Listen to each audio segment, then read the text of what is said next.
yeah, Amy, if you start, I mean, We're off tomorrow, so we should be. Some level of excitement. I know, Buzz. some level of. No, I don't think so. no. okay to start a minute early? We will. We good? Okay, today is the Public Safety Committee meeting of Wednesday, November 10th at 10 a.m. All committee members are present. And I would like to acknowledge that the press and the public have been duly notified of the meeting in accordance with the Freedom of Information Act. And the first item on the agenda is approval of the previous minutes meetings from October 7th. Motion to approve. Second. All in favor? Aye. Second item is citizens' comments. Just a reminder, the comments should be limited to 3 minutes. And the first, we had actually a little bit unusual, but a letter written from Council Member Streetman regarding the Lovello event that he asked to be read into the record. So the choice was to either read into the record in citizens' comments, since it was done as a citizen, Absolutely. or as a later action item. But I would ask Nicole to read this into the record, please. Absolutely. I was honored to be chosen to be on the board of the directors of the Lovello event this year, and I would like to make a few observations for the record. This event had approximately 800 bike riders signed up to raise funds for cancer research for the Hollings Cancer Center. That's a very successful sign up and one of the largest rides of its type in the country. Unfortunately, the weather didn't exactly cooperate, so the longer rides, 27, 22, 57, and 100-mile rides over the Ravenel Bridge and the Isle of Palms connector had to be canceled because of gale force winds, but still hundreds showed up for the ride on Saturday. The 10-mile island-to-island ride course from the IOP to Sullivan's and back was utilized, and many riders made the loop numerous times to get their workout in. Beautiful scenery, even on a weather-compromised day. Also, I'd like to make the point that this was a bike ride, not a bike race. No timing and purely for fun, camaraderie, fundraising for a great cause, and of course, exercise. The Lovello team and the city administration, along with our public safety department, did an outstanding job, in my opinion, putting the logistics and operational plan together for this ride. Numerous meetings online and virtual went into the planning of this extremely worthy event. Business owners were notified early on by the Lovello MUSC team to see if they would like to participate as a vendor or sponsor, and some took full advantage of that. Notably, the dinghy offered a free post-ride cocktail. The co-op frosé and eatery offered free frosés. Lowe Corporation, also Wild Dunes, signed on as a bronze sponsor, as the city of Isle of Palms did, and provided an excellent breakfast, coffee, juice, water, and free bicycles for riders that needed one. I was one of those that took advantage of the bike to the island-to-island ride. In addition, the Windjammer held a successful fundraising event effectively organized by Julie Nessler to raise sponsorship funds for the Isle of Palms Fire Department. They have participated in all the Lovellos in the past, and I have been happy each year to contribute to their cause.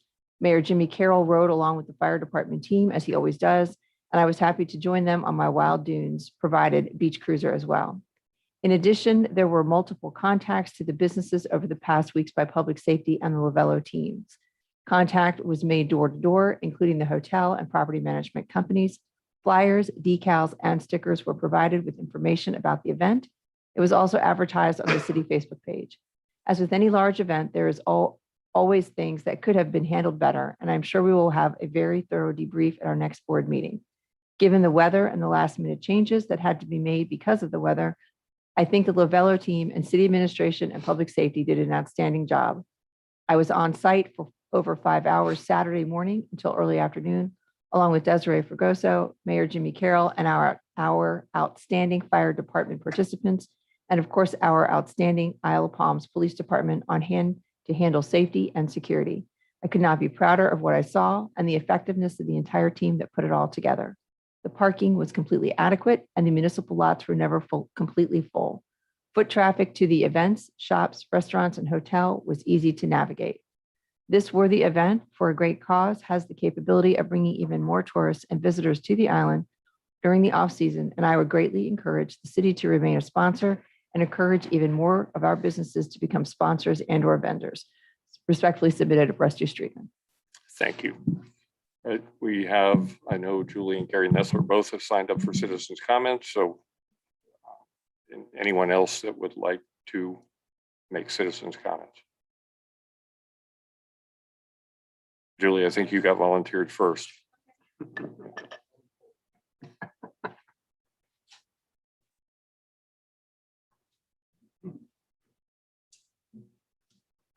Julie Nessler, 17 22nd Avenue.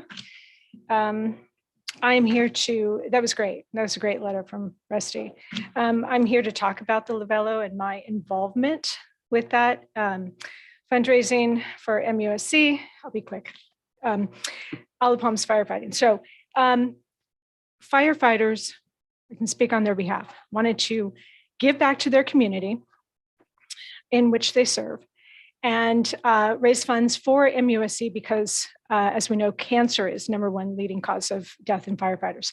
So they wanted to go beyond the ride and do a Windjammer event, right? So they called me in to help for their fundraising event. And I will tell you that the feedback from the event was everybody felt like it was 2019 again, because the community involvement was amazing. So I have the past 10 years, I was readily to do it for them. Past 10 years, I've been responsible for a little over $1.5 million raised by fundraising that I personally do. One of my, just to give you a backstory, one of my most recent acknowledgements have been from Erskine College, which is Councilman Streetman's alma mater. So I will tell you that the event of the Windjammer, not only the firefighters had a goal, and they more than doubled their goal for MUSC for fundraising. So we would not have been able to raise those funds without community involvement. And every single food and beverage restaurant entity gave back. Not only did they give funds, they gave merchandise and gift certificates, but also they reached into their own pockets in other businesses that they have. So we would have never, they supported the fire department supported them, MUSC, Lovello. So although big sponsorship is important with fundraising, there's nothing that the community involvement is the most important thing. And if you're not on social media, I invite you to look at the Facebook pages in the community, that all of the communication that I did and all of the community involvement that that came with that, personal residents that gave their Wild Dunes vacation rentals, so we would not have been able to do it without our community. So having said that, I think there was some miscommunication and loopholes, and like Mr. Streetman said, we can do it better. Lovello's here to stay. It's a great event. And I have already committed to be on board next year in helping in fundraising. So just a thought, new council, public safety, if you wanted to create a community sponsored committee, I'm happy to head it, okay, to where we can bridge that gap in communication and make the event even greater. Not only does it bring business to our community, but for the fundraising for MUSC and the involvement of the fire department and the police department, I think it, pardon? Okay, all right. Under your supervision, but I'm on board. Okay, thank you. Thank you. Gary?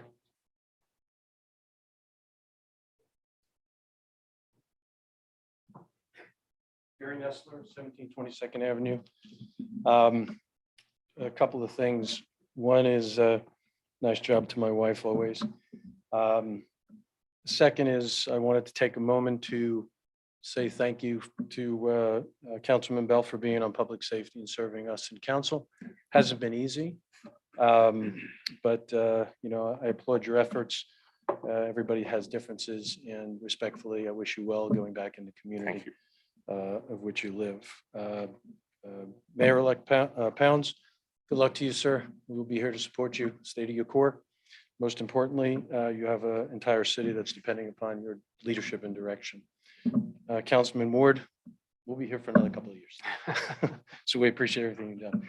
But the reason why I'm here is despite the challenges that we face normally, we do have to stop and be grateful for those who we pay as taxpayers and expect them to be there always, no matter what the struggles are. You have a couple of them in the room. Those are our public safety officials. And I wanted to call out Chief Cornett for a moment. If it wasn't for his staff, Sergeant Storn, MPO Santulli, and their keen ears and quick action, we would all be sitting here and discussing what went wrong the other evening on the connector when a citizen who was driving a car ended up in the marsh mid connector.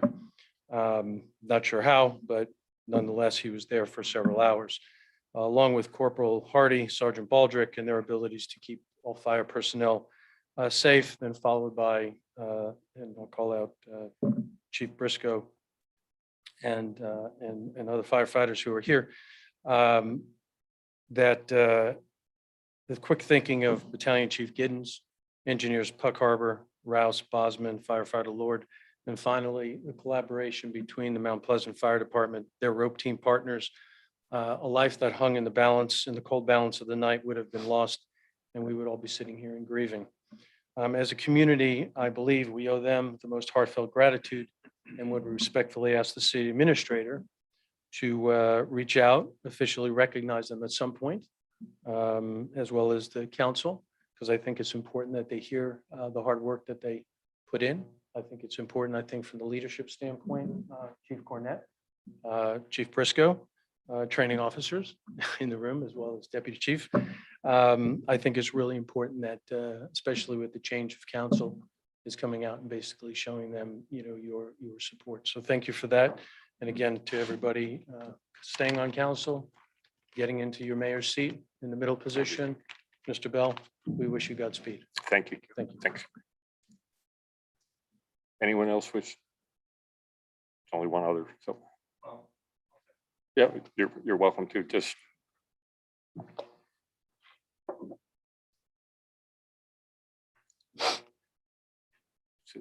For the record, name and. Jonathan Schwartz. I own Luke and Ollie's Pizzeria. I really just came to listen today, not so much to speak. I don't want to come off against the event by any means. I just think, a few things looking forward to events like this that I don't think, at least my business, I can't speak for anybody else, was actually contacted. I was actually told by one officer that the 2 times they came out to hand out flyers was on Mondays, we're closed on Mondays, but no one bothered to return on Tuesday, actually Wednesday, to give us the flyers. So we knew nothing about this until we arrived Thursday morning and saw, the complete barricade in front of our business, and the entire pavilion shops were blocked off, not just from parking. We were told this was be a parking issue, that they're going to be closing Ocean Boulevard pretty much from Windjammer all the way to the traffic light. But there's a difference between closing the road and putting up a corral, which completely blocked off all merchants from any access whatsoever. Especially on the day of the event, I'm gonna call it the corral. If you were all there was a yellow barricade that contained the participants. And once they entered down by Pavilion, there was no way to exit to go to any business whatsoever on the entire strip until you got up to basically Windjammer. So just the planning looking forward, I think they really didn't include the idea of how bad it would impact our businesses. We're down about 80% for the entire week because they set up the barricade starting on Thursday. Weren't going to take them down until Sunday. When the event ended on Saturday, they took them down pretty quickly and opened the road back up, I believe, Saturday evening. But I think, and I wouldn't mind participating, but the local businesses were certainly left out. And then kind of on a side note, for all the events the way we do have, we're supposed to be showcasing Alabama's merchants, and we're always bringing food trucks into the events, which really takes business away from local businesses. So I wouldn't mind addressing that in some way, just to find out if that's necessary or I don't know, but it bothers the restaurants that other restaurants are being brought in on beautiful days when a crowd is there, and it takes business away from us when it's a great day to showcase local restaurants. So again, I think just looking forward, I think we can make some changes to really, if not benefit at least not to inhibit the local businesses from prospering when there is an event. So that's all. Thank you. Thank you, Jonathan. Okay, moving on, we will have the highlights of departmental reports, the fire department first with interim Chief Briscoe.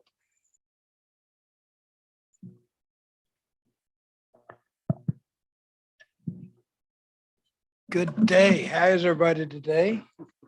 All good. As the man says on the radio, better than we deserve, I guess.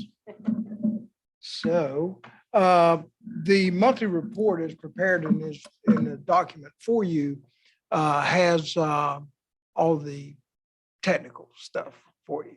I'm going to go over a few things again that happened in October. And then if you got any questions, please let me know. All right, so starting October the 2nd on A shift, we attended the Isle of Palms Connector Run and Walk, and that was a great success, and we certainly appreciate being involved in that. Also on the 2nd, there was a shark down at Breach Inlet, about 3-foot bonehead shark that was swimming, and the visitors got a little disturbed with it. So our folks went down and looked. He was in a little tidal pool. When I say little, it was enough to keep him moving and circulating and in good shape until the tide rose. So the decision was made to just not bother him and he wouldn't bother you. And so the citizens agreed with that, and we returned to the station. That was all on A shift. On the 3rd was B shift, and they made an appearance at the Isle of Palms Recreation Center birthday party for a local birthday party that went on. A personal note here, just out of the departments that I have been involved with, this is a good thing. We are customer service oriented as a fire service. And I know with COVID and some of the things that's been going on, it's kind of tied our hands a little bit in the past. But now things are kind of getting back to normal, and this was a good thing. Some young child that may be the fire chief someday was really enjoyed the equipment and the show. So I certainly appreciated that. On the 5th, then A shift went out to the Isle of Palms National Night Out, where I lost you. There he is, which I think was a great success, and hope that everything went well for him. But it was really a good night. And again, that was A shift. B shift crews on the October the 9th had a motor vehicle accident on Palm Boulevard and 21st Street. 2 people were injured. They were treated, and all our units were back in service, so everything was well.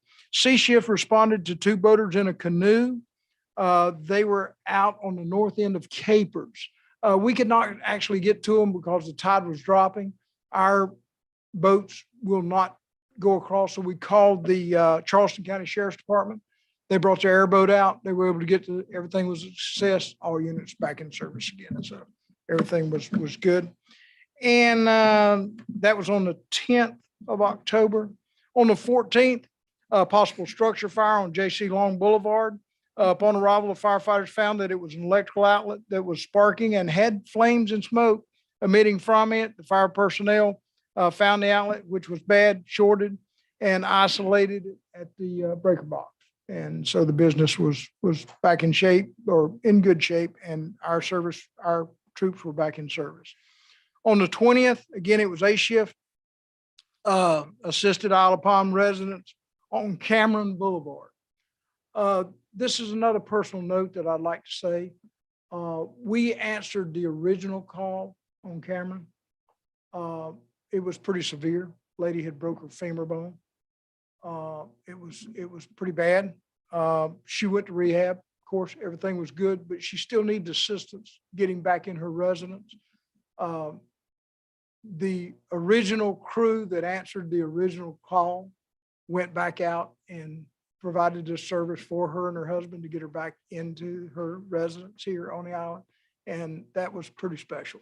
And I told them I was very proud of them, and as we always are. They did their job. They did good. Well, my son says Superman does good, we do well. All right, so B shift on the 21st of October was our fall market and movie at the recreation center. And the fire department did submit a pumpkin carved. We lost to the police department, but we did carve a pumpkin. And that was done by Hermosillo. Don't usually mention firefighters' name, but Hermosillo and Luciano both worked on those pumpkins and they did a great job and we were very proud of them. Also, our mad scientist made an appearance, which again, with customer service and involvement, we were taking blood pressures. It was a good time. This was an event that we really enjoyed. It seemed like they were getting back into the swing of things. On the 30th of October, B shift, we participated in a Halloween parade and carnival. And that was done with golf carts at the Recreation Center. And if you weren't there, you missed a great time. It was a lot of fun. We really enjoyed that. Also, Sparky the fire dog made an appearance. So you have all this. That is my report. Questions, comments, or ugly remarks? None here. Very good. Okay, thank you. Have a good day. Thanks. Chief Fournette.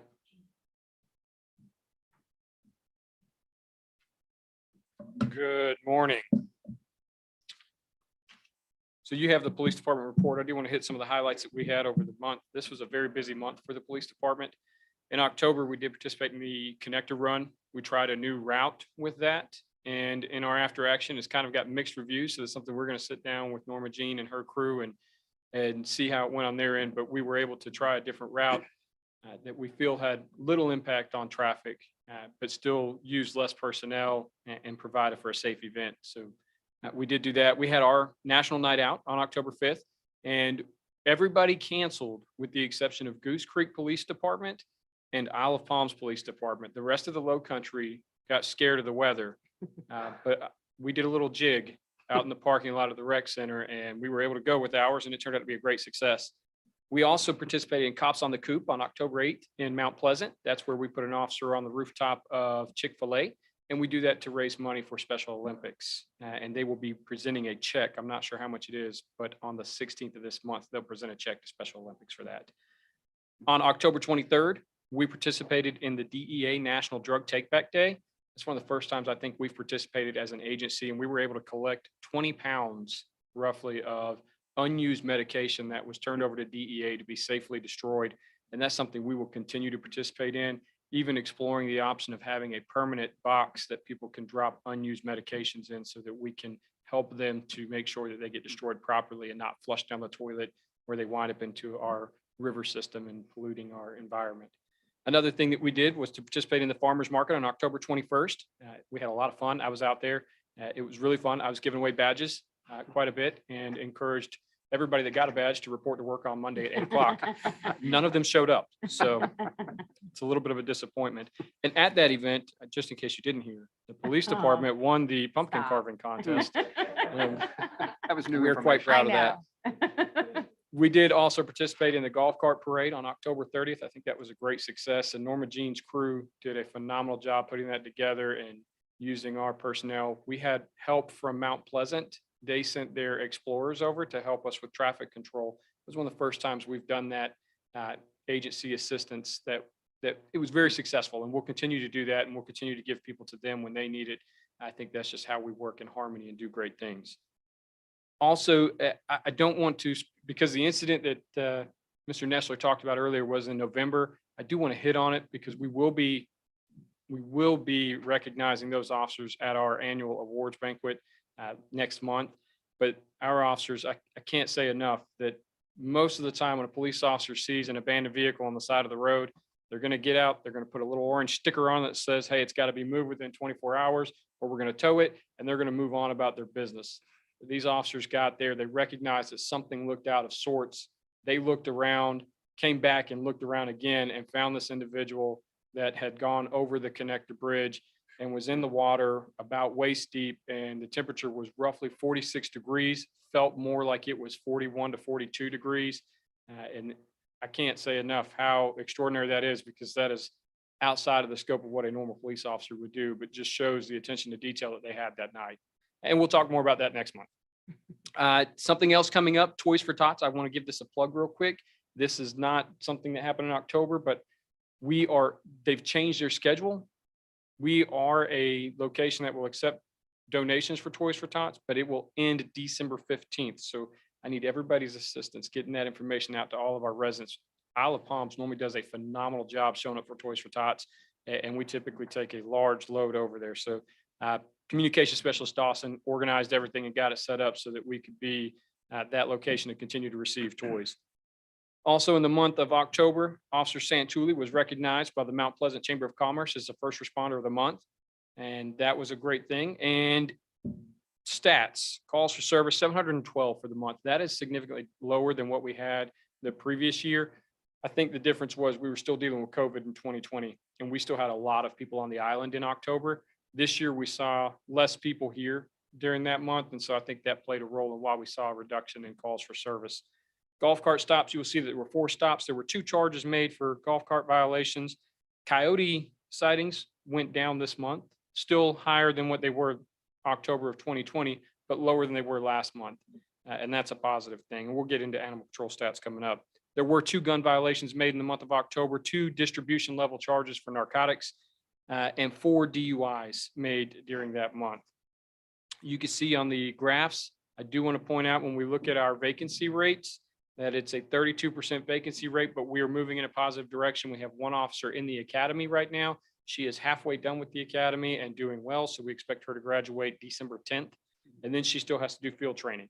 We also have 2 additional officers that will have to go to the academy, but they will be starting with us on November 16th.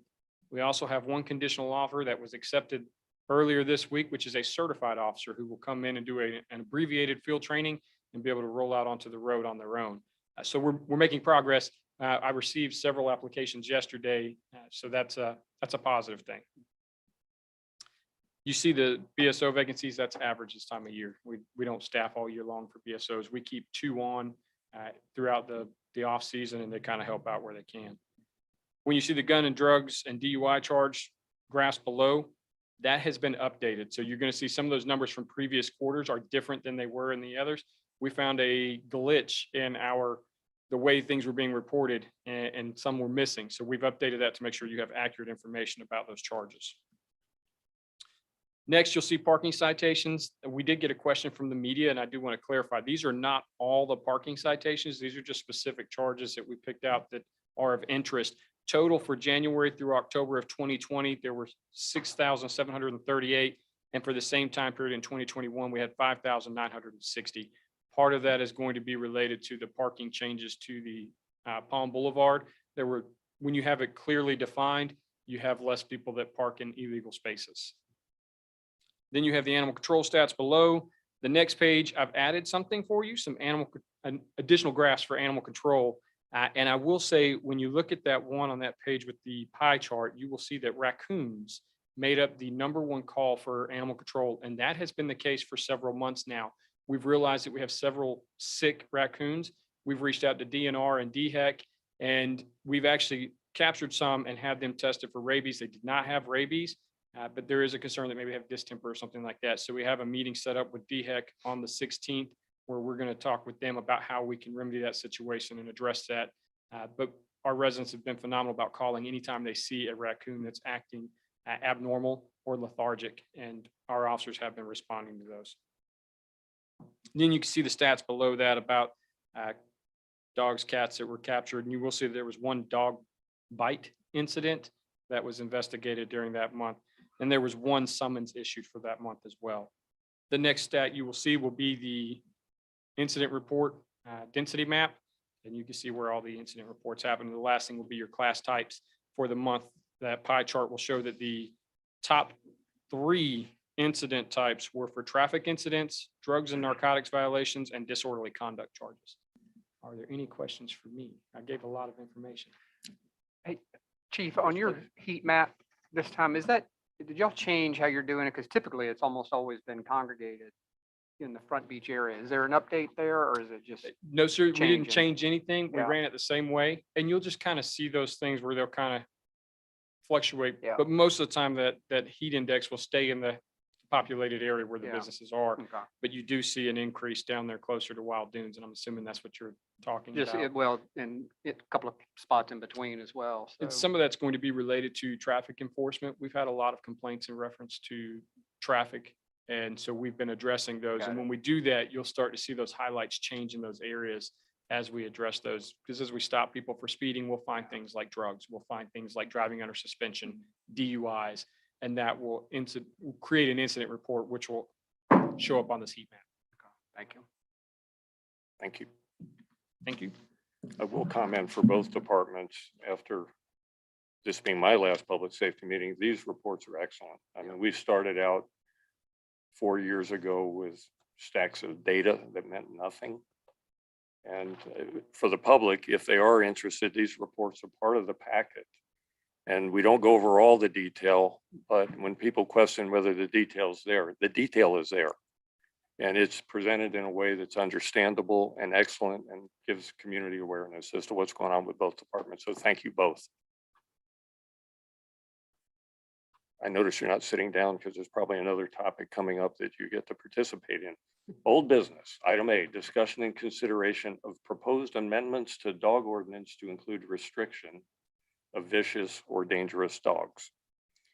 And Yeah, Is I'll it give right? you, yes, this is something that we've been talking about for several months now. A consideration of some changes to the ordinance that would give the police department somewhat of a increased flexibility on how to address incidents where dogs and vicious dogs are involved. And in response to the committee's request, this red line is included in your packet for discussion. This meets the requirements, or I guess the wishes of the police department and what they believe they would need in order to properly enforce some of these situations that we have had in the past and certainly want to address moving forward. So unless there are any questions, I'll let Chief Cornett speak through the sections that are included. Most notably, when you see on page 3 of 4, section 6.2.17, dangerous dogs is included. This is consistent to some of the ordinances that we saw and evaluated last month. Dangerous dogs is defined. And then the penalty section is also included here for enforcement action. Chief, anything you want to add? I think you covered most of it. The thing I would point out for us is that the dilemma I think we found ourselves in when we were looking at the dogs at large or unleashed animals was that it was the ones that were making the attack that I think caused the greatest concerns. And in our previous ordinance, it didn't really define how to address those any differently than running at large. This will give us a clear definition when you look on the section that addresses definitions pertaining to dangerous dogs. A dog which makes an unprovoked attack that causes bodily injury to a human or a domestic animal, that would fall in line with those animals that we were hearing concerns about that were attacking or biting. This gives us something to define them as and a way to address those incidents, as opposed to just writing your dog was off leash, because it wasn't always during a time that would be a violation of the leash law. And this gives us a much better approach and definition on how we can address those incidents as they occur. we need to take action on this. If the committee wants to take action to make a recommendation that this would be presented as an ordinance for first reading to city council, the committee may decide to take action at this time. Second. Tie goes to Phil. So this ordinance, once it's approved by city council for first reading, you all know it goes back to the committee. So the new public safety committee will have an opportunity to discuss this before it's ratified and voted on for second reading. Okay. All in favor? Aye. Aye. The spot here. Okay, item 5B, update on the study of the modifications to the IOP connector. Do we have anything new to report? We do not. I did saw that maybe this would be an opportunity to get some feedback from the committee on the latest action that the city council took last month regarding the city pursuing a separate study of the modifications to the connector. At the staff level, we have continued to work with SCDOT. We have received a scope of work for the collaborative study that we were working on with DOT and RK&K engineering. We have that, but I know that council took a separate action last month and there was no allocation associated with that action, no true definition of what the scope would be for that study. And I just have concerns about the city pursuing that approach without a defined goal and without attempting to have a collaboration with SCDOT, because as you all know, ultimately the bridge is owned by the department and the city would only have jurisdiction over just a portion of it. So I guess my concern is if the city pursues a separate study without input or collaboration from SCDOT, I guess what does success look like if at the end of the day, DOT doesn't embrace that study? I honestly think that the city would be better positioned in a collaborative approach, but I understand that council has some concerns about that. So I thought that maybe this would be an opportunity to discuss what does success look like? What is the direction for staff as you all, took action to pursue a sort of a separate approach to the plan that we had talked and have been working on for the past few months with the SCDOT staff. So Desiree, let me, this is easy for me because this is the last time I get to do this. I made that motion and I made that motion because there has been no progress. And because of the actions of Secretary Hall, which I still consider an affront to this community to be participating with an off-island political group and presenting signage to them that is an insult, right? So some of these motions and, my intention, anything that we do, requires study and time. We've had no data from SCDOT. We've had no action. We've had no scope of work. And I just find that incredible for an agency that was able to restripe a connector in 3 days without community input and against any statutes or ordinances which require participation of the local community that is affected by it. So there was no intention, and Desiree and I both know the work that went into trying to find a quote, independent engineering firm to do this work is very difficult. The largest customer of any highway engineering firm is SCDOT in this state. So that task in and of itself is very difficult. I think finding an independent engineering firm to conduct an independent study would be very, very difficult. We don't know how much this would cost. So budgets aside, we don't know. My intention was to tee this up for the future council and to send a very direct message to SCDOT that this community would like to cooperate, but that's a two-way street.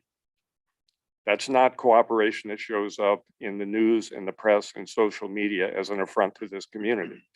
So as I leave, I would hope that the message back to Secretary Hall, who I think personally I've had a pretty reasonable relationship with, is try a little harder. Try working with this community and acting like you treat us in an unbiased way and understand the concerns of this community. And with that, I'll turn it over to the other council members if they'd like to speak. This relates to the consultant that we discussed since the budget process of the past fiscal year. And Desiree, I see that the consultant not only lobby or approach the governing bodies, but also state agencies that have a direct impact of their decisions on the citizens of Mount Palm. And Desiree and I talked about this a little bit last week, and if you feel like you'd like to give us an update on what's going on with that, you're not quite ready. You want to wait till council meeting? Well, I can say that we have been actively meeting with firms that would appropriately represent the city's interests in Columbia as this council directed. Desiree, if I may, just for clarity for the public, we're talking about, in essence, a lobbyist that works on behalf of the city. This is not the same consultation we were discussing as it relates to SCDOT. Correct. Yeah. Correct, but it's sort of, I think that Yeah, they're related. though sort of related and, how do we position the city in a good spot when dealing with state agencies and the General Assembly for issues that directly impact the community. So we're actively working on that, and we'll continue. We've already had a couple meetings, and we have a few others planned for the following weeks. Good. I didn't mean to put you on the spot. No, you're fine. I think it is important because it is making progress. Absolutely, yeah. The citizens want to know what we're doing. Mhm. So I really do appreciate that. You're welcome. So, Yeah, and I think, Randy, I'm at the same spot I was at council. You know, I know we threw around $50,000 to $100,000 on a study, but I think a full study's going to be more in the $250,000 to $350,000 number. And that's just not a number, in my opinion, we ought to be swallowing in an unbudgeted item. And the collaboration is a big issue to me that we need to work with DOT to make that happen. So, you know, I think we've said what we need to say on this topic and kick it to next year. And we've got a scope of work that we can opine on with DOT and take the next steps. all good. Okay, item 5C, after action discussion on the Lovello bike ride. You- Yeah, I asked the chairman or the administrator, put this on the agenda. I appreciate it. I've heard from relevant parties. this Jimmy. morning. Make sure your mic's on. That's,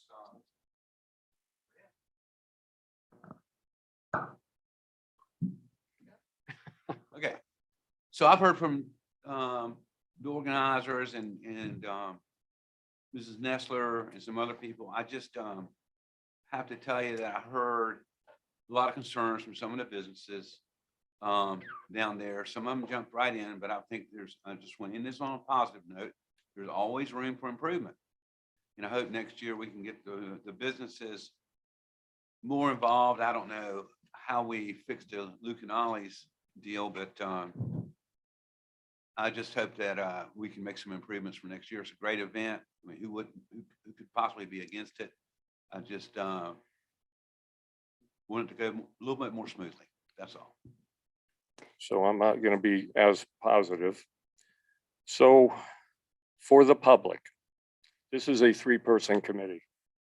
And per Robert's rules, everybody on this committee has an equal vote. Everybody on this committee voted for multi-years to have this Lovello event, and nobody on this committee is responsible for managing the event. We approve the event, and that's where the responsibility here ends. I am particularly dismayed, and this is at Councilmember Ward, for going on social media and blaming me personally. The comment from Garrett Krause, who has a habit of trying to attack both myself and council, who is responsible for this disaster to our valuable Front Beach businesses? And the response from our council member was Randy. So that's embarrassing to the community. I have the printout that was sent to me by a resident, so you can say it didn't happen. This council going forward needs to learn to treat each other with respect. That's not the reason I'm not or didn't run again, but there was a conversation before I got on council about code of conduct and social media responsibility. And I think it needs to be revisited. I don't think it's an appropriate venue to attack one another or city administration through social media. All of my comments are up here, public, as they should be. And if there's disagreement, it should be up here and public, not on social media. And I'll leave it at that. But I would encourage Mayor-elect to look at some code of conduct and getting our arms around behavior in this community that's been overly toxic and needs to end. Thank you. I'd love to hear from Chief or Yeah, Desiree I on just, the topic. I do want to say was very, very pleased with the outcome of the event and the participation for, our police and fire departments.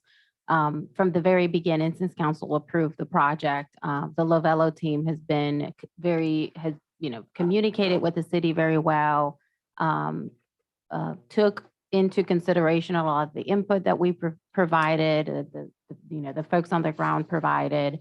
I think that clearly there was an issue with how some businesses were or were not aware of the event, whether they were encouraged or not to participate. That was something that we communicated in every meeting to make sure that they considered our vendors, just like we do with every city event. Some did participate. There were restaurants that were vendors, some that held special events. But clearly there was a disconnect, and that's something that we need to fix moving forward. Something that we started doing this year that we wanted to start in 2020, but because of COVID, we couldn't, was having quarterly meetings with our business community. We've already held one. Unfortunately, only one person participated. We're trying what we can to make sure that we meet our businesses where they need to. This time around for this event, I know that the police department went door to door several times. The Lovello team did the same. Obviously, their hours of operation are different. So we want to understand directly from them what's the best way for them to receive information, to be communicated with. Because I guess the door to door, it ensures for us that, we've done our due diligence, but we don't know if the information flows the right way among these businesses, or it gets to the right person. We don't know. So we're trying to figure that out, and we're going to send out a community survey. I'm sorry, a business survey to everybody involved, just so that we know, moving forward, what do we need to do different.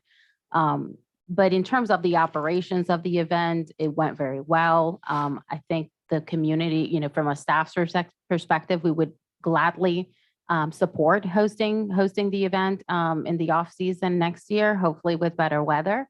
But the logistics on the operations and the involvement of the staff was completely phenomenal. And again, I can't say anything bad about the Lovello team and their professionalism and their communication. Certainly opportunity for improvement. But I would just say that,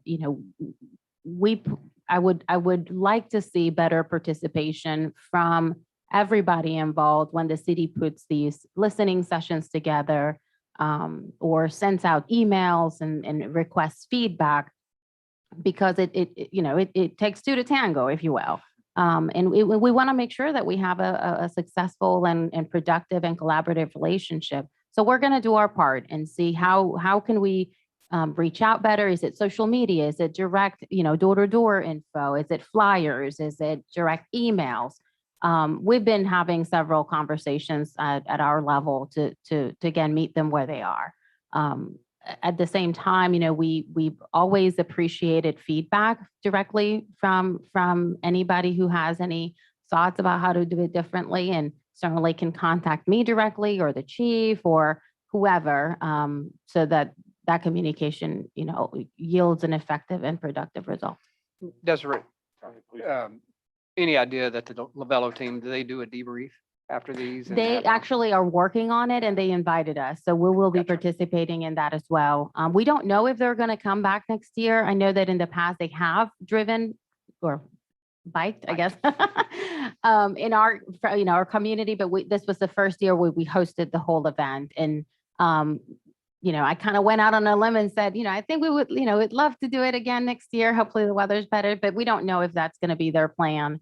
But certainly we want to create an environment for these type of events to be considered in our community, particularly in the off season where a lot of these businesses are struggling. One recommendation that I think that this council can consider moving forward when you all consider approval of events that are city sponsored but are not managed by the city is as part of the resolution or as part of the approval process to require that their vendors or the food vendors or whatever, the local businesses have first right of refusal.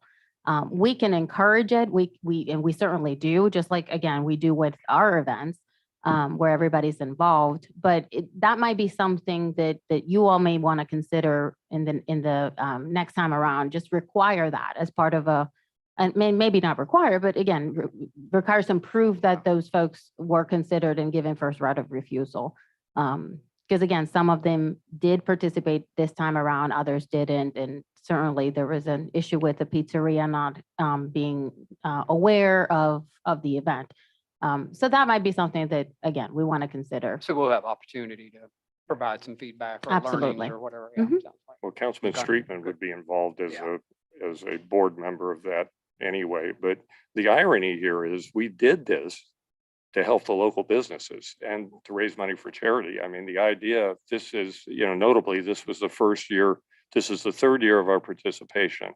The first year as requested host, which was king tide accompanied by incredibly bad weather. So I don't think we could have had a worse year, but the idea was to bring people here. There was to be people basically camping, staying in hotels, participating in the restaurants, contributing to the local economy in a good way and raising money for charity. And we just had an awful weekend, right? And I don't think there's anybody sitting up here that would say that we couldn't do better in the way that we do this. It's a learning process. And a very short-staffed city administration trying to coordinate a pretty major public event. And by the way, kudos to Julie Nessler for her participation and engagement in the event. One more thing that I wanted to note, I think that there was a lot of heartburn from folks about the road closure, and that the road closure started on Thursday. We worked with the team for several weeks before that to trying to minimize that timeframe. Initially, the request had been for the streets to be closed Wednesday morning.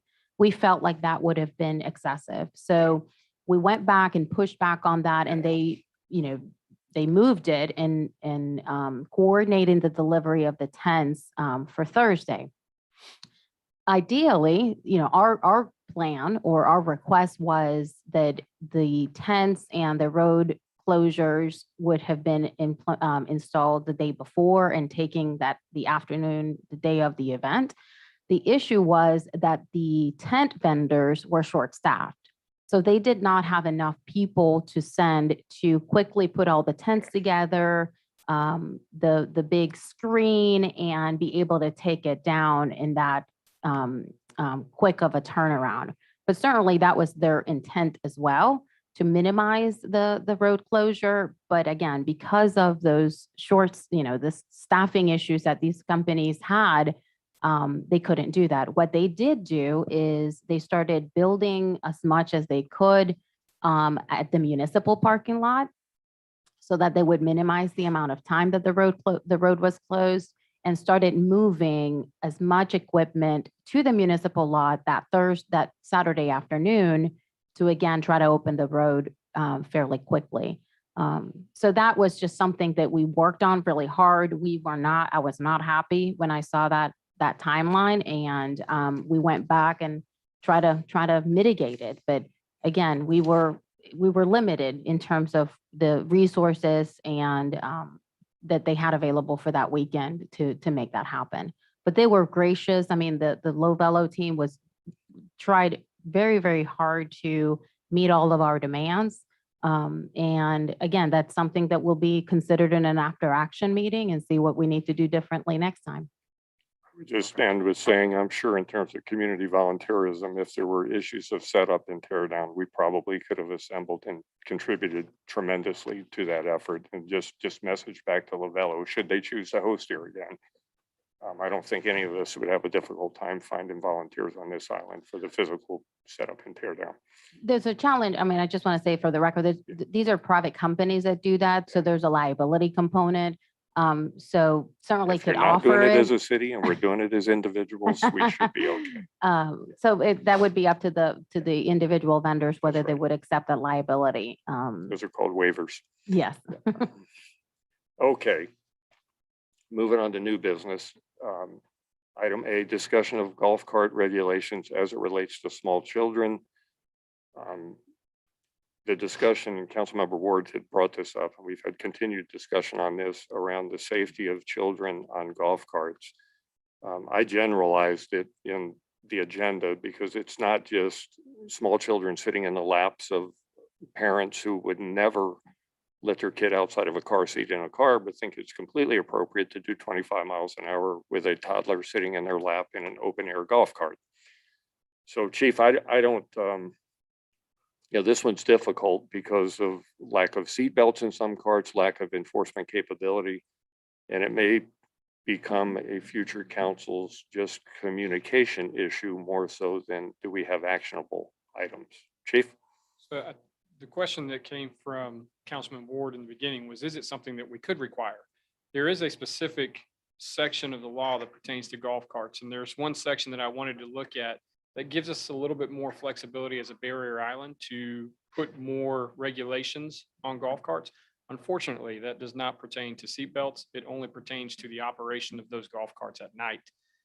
Now, there is one debate that some people may say that a golf cart, if it is something that you can get a DUI in for a vehicle, then should it apply there if there are seatbelts available?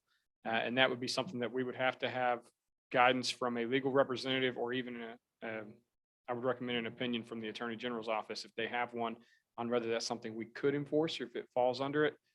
I do not believe that it would, but it was when we got our team together, I brought I've got a phenomenal team that is really good with traffic laws, and we brought them together and I asked them, they looked through it, I looked through it. There's nothing that gives us the ability to enforce seatbelts on there, but that was one avenue. They said, hey, why don't we just check?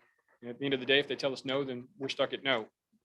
But it is, I think if there's nothing else that we can enforce, there's always an opportunity. Chief, can I ask a question on that? Sure. LSVs, and there's a growing number of low-speed vehicle carts on the island, no ifs, ands, or buts. They have to come with third signals, brake lights, and seat belts. And ironically, they erroneously told me I didn't pay my insurance, which also will cause revocation of your driver's license. So it's very tied to other vehicle law. Is there a differentiable way to approach looking at LSVs versus a traditional, less than 25-mile-an-hour golf cart? So it's only outlined in state law. And as far as the seatbelts go, we can only require something that is installed as a federal requirement. And there is nothing that I see in a federal requirement that even requires an LSV to install seatbelts. And so that's where the difficulty comes in. If they're not seatbelted and we stop them, it may not have come with seatbelts. And that's where we find ourselves in the dilemma. And that's why I would recommend maybe we ask the Attorney General's office or we ask our city attorney or both to look at it and say, hey, is there a way it would qualify? I really think if we're looking at it as a vehicle, that would be something that would best come from Attorney General Alan Wilson's office as an opinion. Okay. Did that answer your question, Councilman Ward? Yes, sir, I do appreciate you spending some time on that. I would like to ask you if you think that maybe a future PSA on this, like it's recommended, like we have Doggy Day at Rec coming up in February. Anywhere there's a big crowd of people where legally we can't enforce it, but we would public safety would strongly recommend something along those lines. Absolutely. We can build it into our brochure that we already have. And that's something that the city administrator's already mentioned is having those brochures readily available at all of our city events. And so we'll add that in there and really push that in those meetings. Thank you, sir. Thank you. Thank you. Okay, moving on to item B in new business, consideration of the purchase of one Ford F-150 police responder in the fiscal 22 budget, capital projects fund, and police department for $41,000. Motion to approve. Second. So before y'all vote, just a quick, the budget includes $123,000 for the replacement of 3 SUVs. You all have already, and council has already approved the replacement of 2 of the SUVs. The third one, the request that was made that I authorized was for one of the SUVs to be replaced with a pickup truck. That is what you're approving today. However, since the last time, the cost of these vehicles have increased.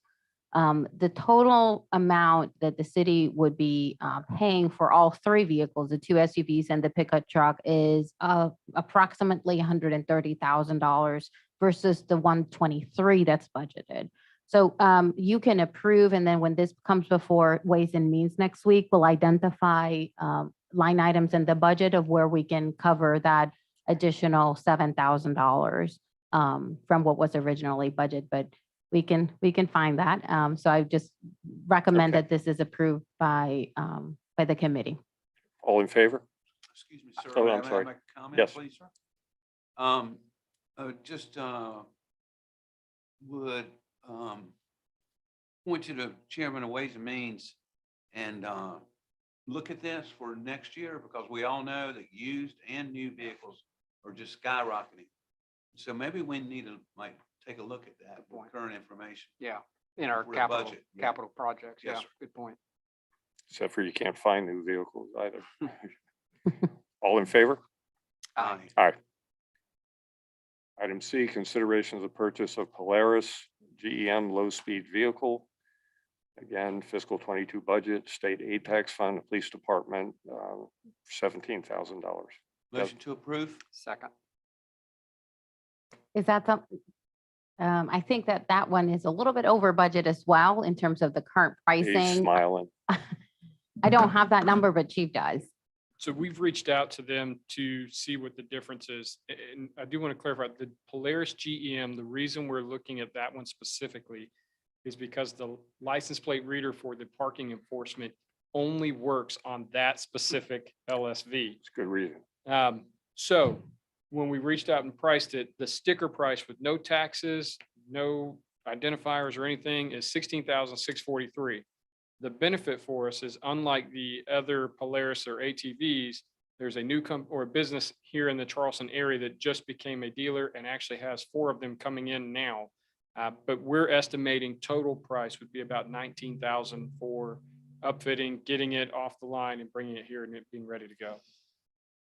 Same discussion. Same discussion. Okay, all in favor? Aye. Aye. Item D, consideration of the replacement of the 2010 Ford F-150, 2008 Ford F-250. The fire department within the budget, the Muni A-tax fund, the fire department of $42,000 and state A-tax, and fire department $42,000. And Desiree, I'm sure there's an explanation with that one as well. Yeah, so these two trucks are included in the FY22 budget. The 2008 Ford F-250 will be replaced with a Ford F-150.